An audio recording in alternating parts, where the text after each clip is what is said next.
গল্পকথন by Kallol chapter 2 তে আমাদের আজকের নিবেদন শীর্ষেন্দু মুখোপাধ্যায়ের গল্প মাসি। দুহাতের দুটো বুড়ো আঙুল নেই বলে ফটকের আটকায় কিসে? কিছুতেই না।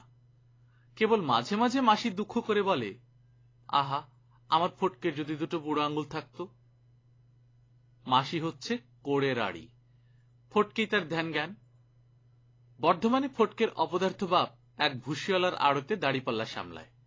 বাদবাকি সময়টা হয় দিশি মাল গেলে, নয়তো বোকা মুখে সুখ সুখ ভাব ফুটিয়ে পায়ের একজিমা চুলকোয়।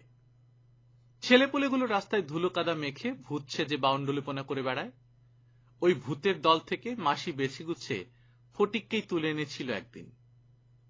দুটো বুড়ো আঙুল না থাকায় সে ছিল মা বাপের কমতি ছেলে। পুরো ছেলে নয় বলে বাপ তাকে পুষ্যি পুত্র দিতে আপত্তি করেনি। মা কিছু কান্নাকাটি করেছিল, তা সে হচ্ছে মায়েদের ধাত। মনমাসির বিষয় সম্পত্তি একদিন যে ফটিকই পাবে তা বুঝতে না পেরে এক ভাগিদার ভাগ্নে মাঝে মাঝে এসে হামলা করে, নইলে মাসির খোলার চালের বাড়ির আর 3 বিঘে ধানি জমি, কিছু সোনাদানা এসব ফটকেই পাবে। মাসি ধর্মভীরু লোক, স্বামীর ব্যাংকে টাকা পয়সার সুদ থেকে সংসার চালায়।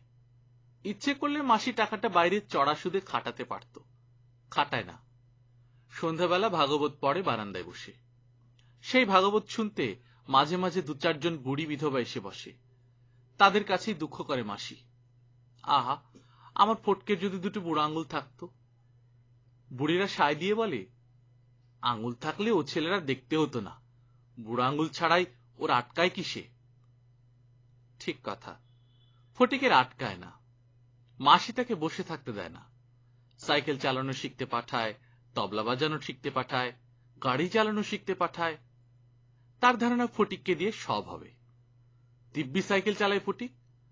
চাটুর্যেদের ড্রাইভার মদনার সঙ্গে ভাব জামিয়ে গাড়ি চালানো শিখে গেল প্রায়। ভরসা আছে মাসি একটা লরি কিনে দেবে ওকে। লম্বা লম্বা ট্রিপ মেরে দেদারে কামাবে ফটিক। বুড়ো আঙুল ছাড়াই ও সবাইকে বুড়ো আঙুল দেখাবে একদিন। পাড়ার ফাংশনে সেদিন রেডিও আর্টিস্ট অনিল বরণ গাইতে এসে ফটিককে দেখে চোখ কুচকাল, বলল, তুই পারবি? ফটিক তবলায় পাউডার মাখাতে মাখাতে বলল, তুমি গান ধরো না। অনিল বরণের চাকরি ভালো নয়, হাওড়া মিউনিসিপ্যালিটির জমাদারদের কাজ দেখে বেড়ায়। কিন্তু তার চুল ফাঁপানো, পোশাক হালফিলের শার্ট প্যান্ট, পায়ে চোখা জুতো, কণ্ঠে সর্বদা গুনগুনানি। একবার রেডিওতে চান্স পেয়েছে, গায়ক অনিল বরণের ডাঁটি আলাদা। এই অঞ্চলের সব ফাংশনে সে বাধা আর্টিস্ট। ফটকেকে তাই নিচু নজরে দেখে। অবহেলায় ফাংশন মারা একটা সাপটা মেরে মৃদু স্বরে ফুল প্রজাপতির তুমি আমি মার্কে আধুনিক ধরে ফেলল। টপাটপ টুম আওয়াজে তবলায় বোল তুলে ফেলে ফটিক। শ্রোতারা অনিল বরণকে ছেড়ে ফটিকের 8 আঙুলের কাজ দেখে আর বাহবা দেয়। সামনে বাচ্চারা চেঁচাচ্ছে, ফটিক দা চালিয়ে যাও। অনিল বরণ হারমোনিয়ামে সুর ধরে রেখে নিচু স্বরে বলল, ফটকে ঘিসে মার। তা ফটিক ঘিসে মারল। বায়াতে দিব্যি পরিপাটি কাজ দেখায় সে। মুখে হাসি। অনিল বরণ গেয়ে উঠে তার পিঠ চাপড়ে দিল, বেশ বাজিয়েছিস। তা ফটিকের আটকায় না। মাসির ছানি কাটার পর আজকাল সেই জামা কাপড়ের ফাটা ফুটো সুত সুতো সেলাই করে, ছেঁড়া বোতাম বসিয়ে নেয়। বুড়ো আঙুল ছাড়াই সে দিব্যি উলও বুনতে পারে। তর্জনী আর মাঝের আঙুলে কলম চেপে ধরে সে গোটা গোটা অক্ষরে লেখালেখি যা চালায়, কে বলবে সেই হাতের লেখা বুড়ো আঙুল ছাড়াই লেখা হয়েছে? পাড়ায় হচ্ছে সে একটা উদাহরণ। 2 আঙুল কমতি ফটকে যা পারে তা বাড়তি 2 আঙুলের লোকেরাও পারে না। উদাহরণ আরো আছে। 55 তলার হারাধন, কোমরের নিচের অংশটুকু শুকিয়ে কুকড়ে এইটুকু। হারাধন হাঁটে হামাগুড়ি দিয়ে, হাঁটুতে দড়ি নিয়ে বাঁধা চামড়ার একটু গদি, 2 হাতে 1 জোড়া কাঠের খড়ম। ভিড়ের রাস্তায় একে বেঁকে অনায়াসে চলে যায় সে, আটকায় না। কুকুর বেড়াল যদি 4 পায়ে বিশ্ব সংসার চষতে পারে, তবে হারাধনই বা পারবে না কেন?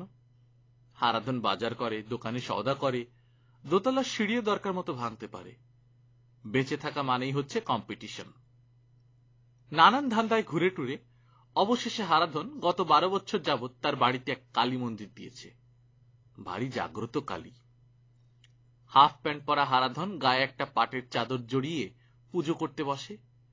বেলা 10টায় শুরু হয় তার জনসংযোগ।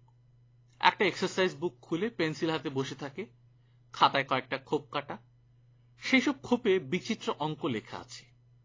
তার রোগাটোগা বুড়ো মানুষ বিধবা মা ছেলের পেছনে এসে হাত জোড় করে বসে থাকে। তখন লোকজন এলে তাদের সমস্যার কথা শুনে টুনে হারাধন গম্ভীরভাবে চোখ বুজে ধ্যানস্থ হয়। একসময় হঠাৎ আস্তে আস্তে ডাকতে থাকে, মা, মাগো, ও মা। সে ডাক তার আসল মাকে নয়, মা কালীকে। হাতের পেন্সিল যেন স্বপ্নের ঘোরে সরতে সরতে একটা ঘরে গিয়ে স্থির হয়। এসেছে, মা এসেছে। হারাধন তখন এমনভাবে কথাবার্তা শুরু করে যেন টেলিফোনে কারো সঙ্গে বলছে। বলে, হ্যাঁ হ্যাঁ মা, এই জয়চরণদার বড় বিপদ। একবার এদিকে বেড়াতে বেড়াতে আসবেন নাকি? সময় কি হবে মা? ওপার থেকে কালী কি বলেন তা এপাশে সাধারণ শুনতে পায় না, কিন্তু হারাধন শোনে ঠিকই। বলে, এই ধরুন কাল রাত 10টা-11টা নাগাদ মিনিট 15 কি সময় হবে মা? হবে? আচ্ছা মা, তবে ওই কথাই রইল। এবং তখন চোখ খুলে আসল মার দিকে চেয়ে হারাধন গম্ভীর হয়ে বলে, শুনলে তো, কাল রাত 10টা-11টার মধ্যে মা আসবেন।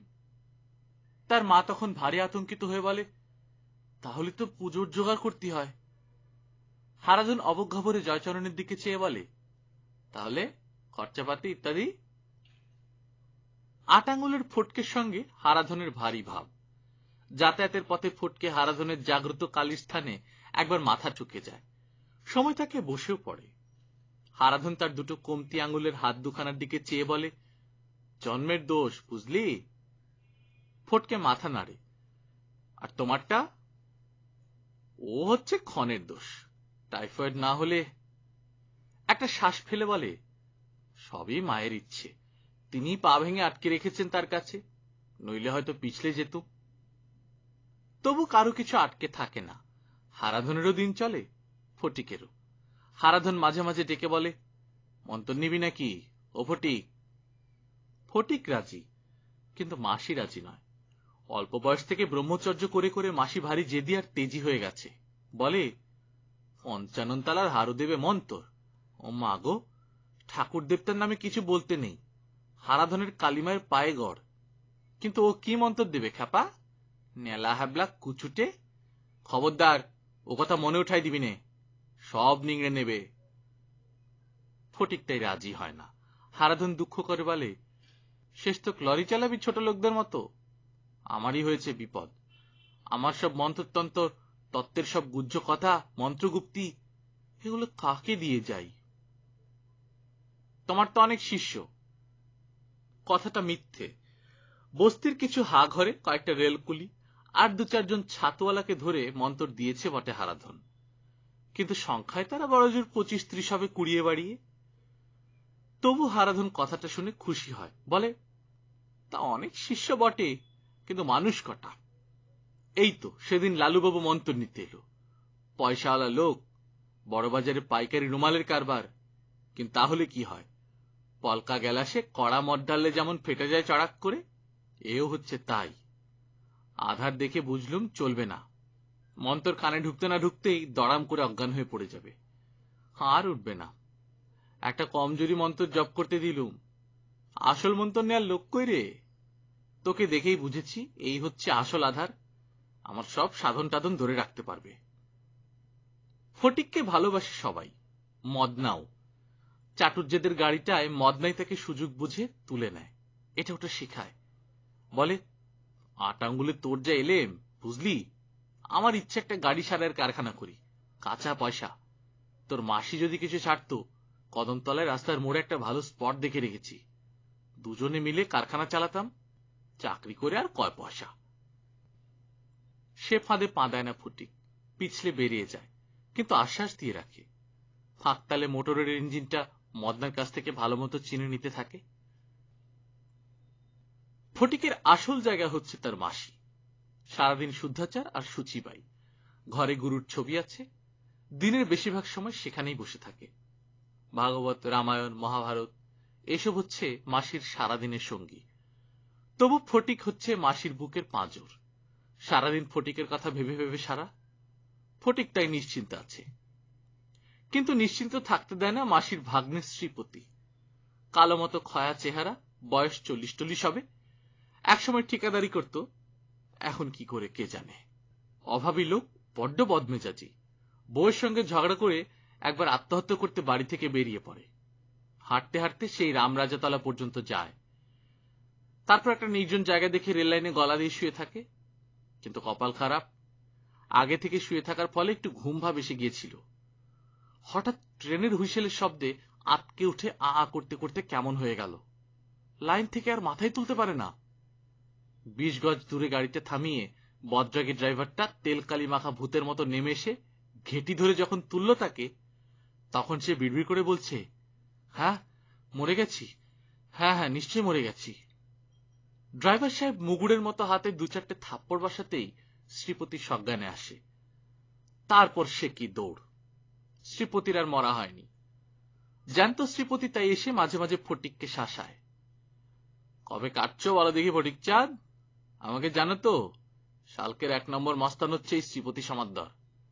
ঘাড়ে ধরে বের করব যদি নিজে থেকে না যাও। মাসির উপরেও টং করে যায় সে। মামি, আমি কিন্তু উকিল মুক্তার করব না। ওই ফটকের ভালো চাও তোকে দেশে পাঠিয়ে দাও। আমার মামার ভিটে কাউকে চেপে বসতে দেব না। ফটিক এসব অবস্থায় ভারী অসহায় বোধ করে। ভাবে, এমন সুখের জায়গা ছেড়ে আবার বুঝি সত্যি তাকে বর্ধমানের বাড়িতে ফিরে যেতে হয়। কিন্তু মাসির মুখের রেখায় নড়চড় হয় না। শ্রীপতি যেন সামনে নেই, এমন ভাবে মাসি তাকে অগ্রাহ্য করে ঘরের কাজ সারে। শ্রীপতি পাড়া মাত করে ফিরে যায়। ওই রোগা ফর্সা ছোট্ট বুড়ি মাসির কোথায় যেন একটা ভারী জোর আছে। সেই জোরটা যেন সবসময় ঘিরে রাখে ফটিককে। তাই একদিন শ্রীপতি এলে ফটিক তাকে উল্টে শুনিয়ে দেয়, ভারী তো মাস্তান, ইঞ্জিনের ড্রাইভার চড়িয়ে ঠান্ডা করে দিয়েছিল, আবার মাস্তান। তবে রে আটাঙ্গুলে, অলুক্ষণে বলে তেড়ে মারতে আসে বটে শ্রীপতি, কিন্তু সহসা উদ্যত হাত থামিয়ে কেবল তড়পাতে থাকে, মারে না। ঠিক সাহস পায় না বোধ হয়। মাসির কি বা আছে? অল্প কিছু জমি, সামান্য টাকা, কিছু সোনাদানা, তার উপরই সকলের চোখ। মাসি কেবলমাত্র উদাসীন। এই তত্ত্বটা বুঝতে পারে ফটিক। নিজের উপর ঘেন্না হয় মাঝে মাঝে। সেও তো ওই ভরসাতেই আছে। হারাধনের কালী স্থানে সেদিন প্রণাম সেরে বেরিয়েই যদু মুক্তারের সঙ্গে দেখা। পুরো হাড়ে হারামজাদা, রোগা খিটখিটে চেহারা, চোখে বুদ্ধির চিকিমিকি। ফটিককে দেখে বলে, কি বাবা ফটিক, শুনেছ? কি? তোমার বাড়া ভাতের ছাই, মাসি যে সম্পত্তি সব দেবোত্তর করে দিল। কথাটা বিশ্বাস হয় না ফটিকের। চেয়ে থাকে। বুড়ো তার মুখের দিকে ভারী খুশি খুশি ভাবে চেয়ে থাকে। কারো কোনো গর্দিশ হলে যদু মুক্তারের ভারী আনন্দ। বলে, তোদের বাড়ি থেকে আসছি উইলে সাক্ষী দিয়ে। তোর মাসির ভিটে গুরুর মঠ হবে, এবার নিজের রাস্তা দেখ। কথাটা মাসিকে মুখোমুখি জিজ্ঞেস করতে লজ্জা পায় ফটিক। মাসিও যেচে কিছু বলে না। মনটা ভারী দমে যায়। 4 বছর বয়স থেকে মাসির কাছে সে এত বড়টি হলো, সবাই জানে সে মাসির ছেলের থেকেও বেশি। 8 আঙ্গুলের ফটিককে মাসি কত স্নেহে ভালোবাসায় 10 আঙ্গুলের মানুষের মতো সবকিছু শিখিয়েছে। তবে মাসির এটা কিরকম ব্যবহার? হারাধনের কাছে দুঃখ করে ফটিক। এমনটা হবে জানলে কোন শালা এখানে এতকাল পড়ে থাকতো। দুঃখ করিস না ফটিক, মঠ যদি হয় তো মাসিকে বল আমায় যেন সেবায়েত করে, তোরটা পুষিয়ে দেব। মদনা ফটিককে ধরে বলে, তখনই বলেছিলুম কদমতলার জায়গাটা দুজনে নিয়ে আয়, কাঁচা পয়সা লুটে নিতাম। খবর পেয়ে শ্রীপতি আসে। ফটিকের সঙ্গে দেখা হয় চৌরাস্তায়। নরম গলায় বলে, বুড়ির মাথাটাই গেছে বিগড়ে, দেবোত্তর আবার কিরে? না হয় তোর নামেই থাকতো সম্পত্তি, আমরা 2 ভাইয়ে ভোগ করতুম। 1050 নগদ, সোনার দানা মিলে আরো ধর 30-40 হাজার। ইস, ভাবা যায় না। ভাবতে ভাবতে নিজের 8 আঙ্গুলের উপর ভরসা হারিয়ে ফেলে ফটকে। দিন রাত লোকজন তার কান মন্তর দিচ্ছে। মাথা ক্রমেই গরম হয়ে যায়। বুঝতে পারে মাসি তাকে সবচেয়ে বড় ধাপ্পাটা দিয়েছে। ফটিক তাই রাগে রাগে বাসাতেই থাকে না বড় একটা। সকালে বেরোয়, রাত করে ফেরে। মনের মধ্যে একটা পাখি কেবল কুডাক ডাকে। বারান্দায় একা বসে ভাগবত পড়ছে মাসি। সামনে পিদিম। ননিচোরা কৃষ্ণের মুখ ফাঁক করে মা যশোদা দেখছেন সত্যি খেয়েছে কিনা কৃষ্ণ। মা যশোদা দেখেন কৃষ্ণে মুখের মধ্যে বিশ্বরূপ। রাত হয়েছে, ফটিক এইবার ফিরবে।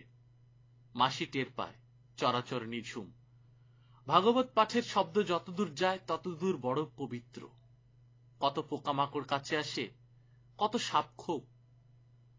ওই শব্দ সবাইকে টেনে আনে কাছে। আজও এসেছে।